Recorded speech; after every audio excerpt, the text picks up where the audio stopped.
Nice. Combo conversion, DP. Okay, what's your Oki?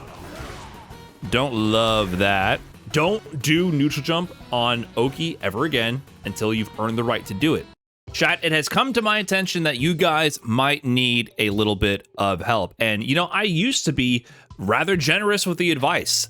I used to be a pro player TM that was dumpster diving on the regular to help out my chat figure out what the hell is going wrong with their gameplay. There's a whole series of these going on. It is time to go dumpster diving in Street Fighter 6 and analyze some viewer replay. So what I did is I put out a Google form for people to fill out to tell me what their strengths and weaknesses are, what their short and long-term goals are, and to give me a few replays, one that shows their weak points and one that shows their strong points to analyze and see if we can cook up some helpful tips and tricks to get them along their journey to reach their short and long-term goals. But let's go ahead and get into the responses and see if we can analyze some replays. Okay, we have potential here.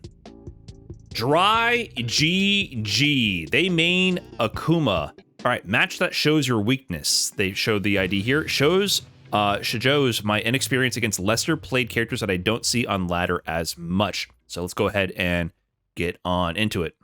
All right, Dry GG. He said he has matchup unfamiliarity. Blanca is definitely a character that you will have limited matchup experience versus. Okay, 99 seconds. A little bit of a late fireball, getting jumped in on happens. They dropped though, and you back roll, no punish. Punish there, nice. Combo conversion, DP. Okay, what's your Oki? Don't love that. Don't love that either. Not the best combo, but not the worst. Two in a row. All right, so you eat a command grab. You don't block on the next one. You get jumped in after a fireball, that happens. This is just kind of a bad luck round, but I don't know why you're not blocking here. Maybe you're scared of command grab. We can talk about that as well. Maybe he conditioned you with so many command grab attempts you didn't want to block. But yeah, this round just momentum happened. And I can tell that you're unfamiliar with Blanca shenanigans, so you got scared. Let's go back to the first round and talk about what we can do and what you can look out for this matchup specifically. So you're walking back to throw a lot of fireballs. I'm going to go ahead and tell you, Blanca is really hard to throw fireballs versus, not just because of the jump, but because of the slide. Blanca has a really strong slide to go under fireballs on reaction. You need to work on anti-airs for sure. That's going to be universal. Working on anti-air DP, just practicing that execution, 10 on each side, and just not always immediately throwing the fireball. Your fireball timing is very predictable because you throw the fireball immediately. You get it on the screen as soon as you recover. So the game starts, you walk back, immediate fireball, right?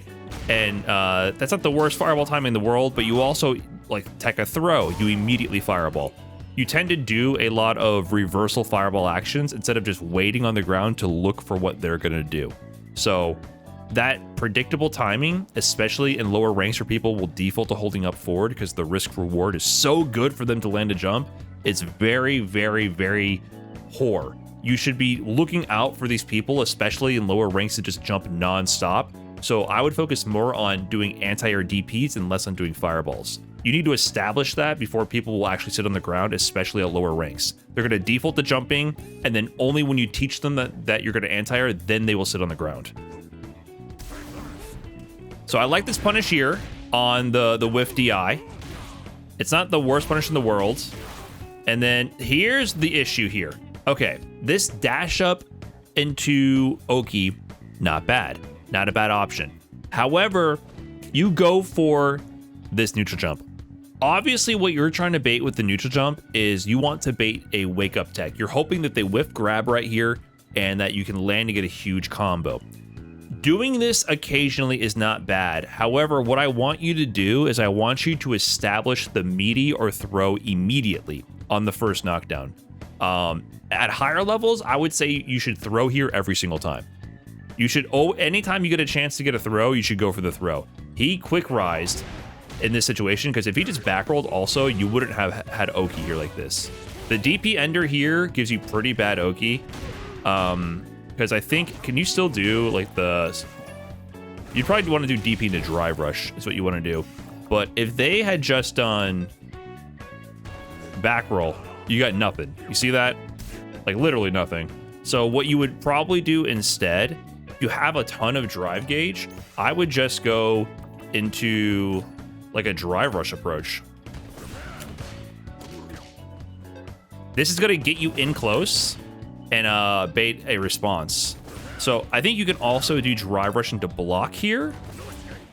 Yeah, drive rush block here is still plus. If you do drive rush and block and they wake up with the up ball, you're gonna block the up ball. You can even do dry rush block light. And I think overhead is also meaty. Yeah, overhead is meaty as well.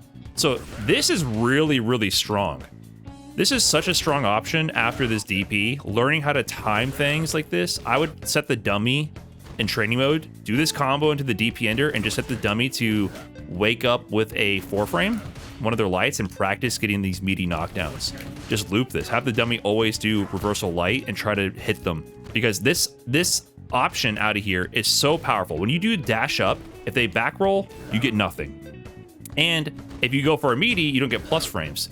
And it's kind of hard to throw them because maybe they can walk out of the range of your throw. The drive rush here, so powerful when you have all this meter. Overhead, plus on block. Taurus heavy punch, plus on block. You can even go straight for the grab. This is going to get you your mix-up. And then if you want to bait the reversal, drive rush and walk back. This neutral jump option should only be established when you really are throwing them a lot. It probably beats lower ranked players a lot right now, but it is not a sustainable option, and you'll see that come into play later on. So here's what I'm talking about with your fireball timing. You take a grab, tech throw into fireball is definitely a common option, but it's risky because yes, you will shut down if Blanca tries to go for an approach on the ground, but if he holds up forward, you die. And all these like reversal fireballs after a state change, like throw tech, okay, I can immediately do an action after throw tech. Let me buffer my fireball.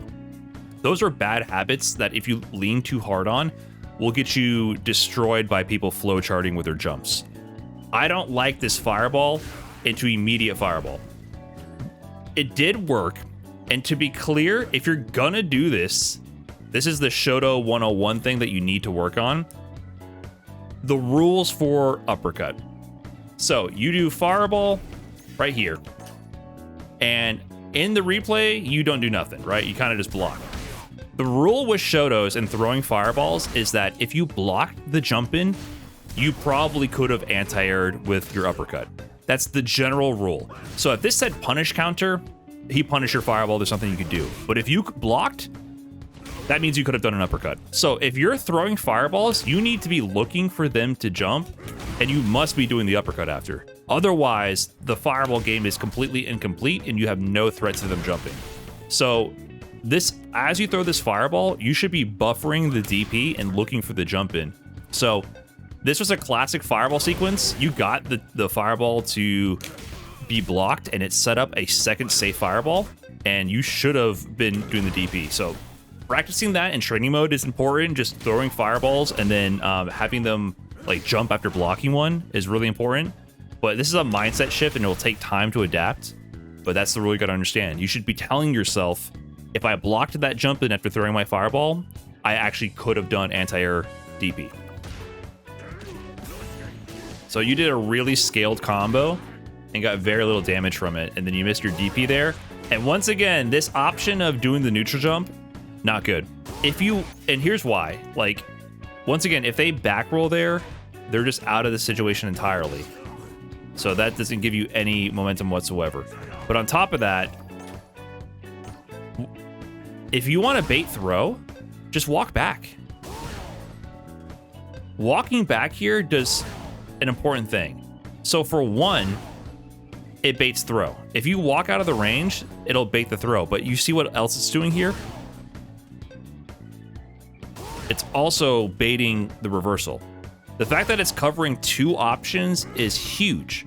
So the option you're going for, yeah, it might give you more damage and be easier to confirm, but it loses to the reversal every single time. Walk back here will make the throw whiff and also block the reversal, and you kill them. I don't know Akuma combo, so apologies, but just walk back. Don't do the neutral jump. Just walk back. There's some setups where you can't walk back, but that one you definitely can there. covers multiple options. You always want to cover multiple options when you can. My homework for you from this one alone, Dry, is to 1, don't do neutral jump on Oki ever again until you've earned the right to do it. If you're gonna try to bait throws, you're gonna walk back, but what I really want you to do is to do your basic DP knockdown from your combo and drive rush in and try to hit people meaty.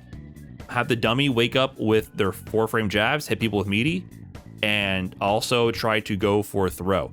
Your meaty will be drive rush towards heavy punch a lot of the time. If you're going to try to bait wake up throws, walk back. Walk back will bait reversal and throw. So those are the main things to work on. So this is a replay where it shows off Dry's strengths. Well, I don't think this is amazing. I just feel it shows I am solid at trying to play around my own pace.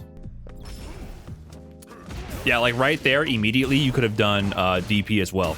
Plus on block.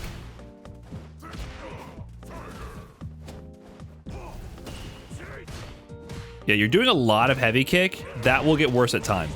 Okay, you know how I told you don't do this anymore?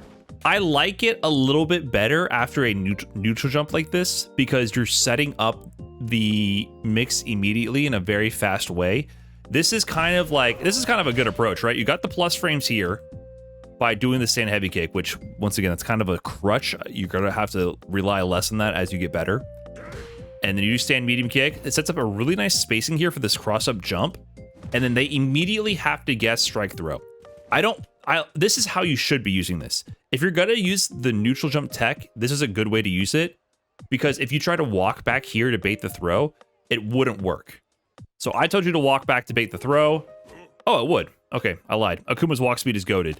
But a lot of the times you try to walk back in this kind of a situation, you wouldn't be able to walk away in time and they would throw you, right? So it's not great for these situations. I guess it would work there for Akuma. Akuma has insane walk speed, take advantage of it. But this is not the worst time to do it. And yeah, this is pretty good fireball, air fireballs. Oh, I see where you're getting the neutral jump ideas from. Yeah, well, against the GOT, that'll bait his reversal, but it doesn't work for everybody. Once again, though, that worked here. But if you instead just did this, it would work just as well. It would bait throw, bait DP, and if they happen to have discipline and didn't whiff anything, you could have, they could have potentially waited, saw that you jumped and anti-aired you. With the walk back, can't do anything. So just try walk back to bait these things instead. That's what I got for you, Dry GG. I think you have a lot of potential. Definitely have some actionable things to work on. Strike throw after plus situations like jump in or drive rush jab. Go for immediate throw or a stand medium punch for pressure. Use walkbacks to bait throws and DPs instead of neutral jump as often. Work on your anti-air DP game. Work on using, after your combo, your basic Tatsu combo to DP, go for drive rush into pressure and set the dummy to do wake up jabs and practice that. And you got it. Just keep adding the layers that connect your sequences together.